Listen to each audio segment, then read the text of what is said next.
We seek competition, not conflict with China.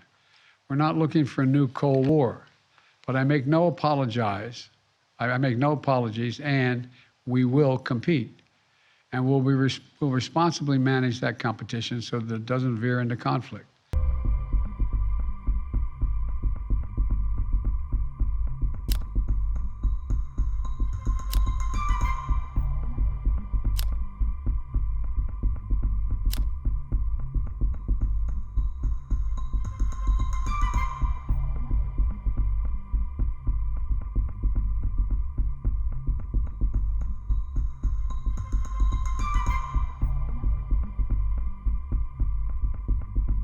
Diplomatic partners and our allies around the world, and we know about China's program and where their balloons have flown.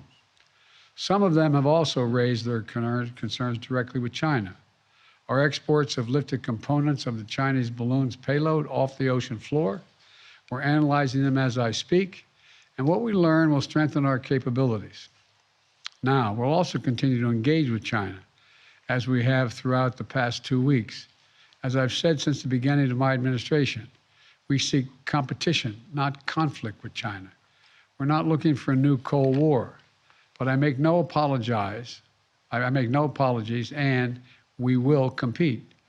And we'll responsibly manage that competition so that it doesn't veer into conflict. This episode underscores the importance of maintaining open lines of communication between our diplomats and our military professionals.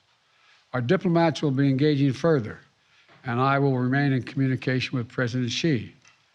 I'm grateful for the work of the last several weeks of our intelligence, diplomatic, and military professionals who have proved once again to be the most capable in the world.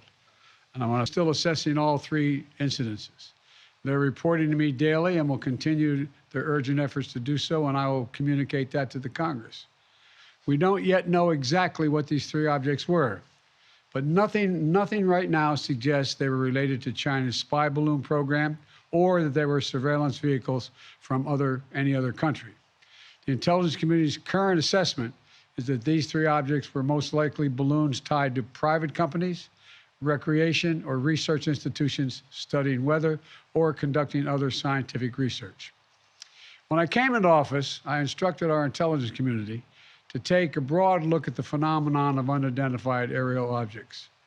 We know that a range of entities, including countries, companies, and research organizations, operate objects at altitudes for purposes that are not nefarious, including legitimate scientific research. I want to be clear.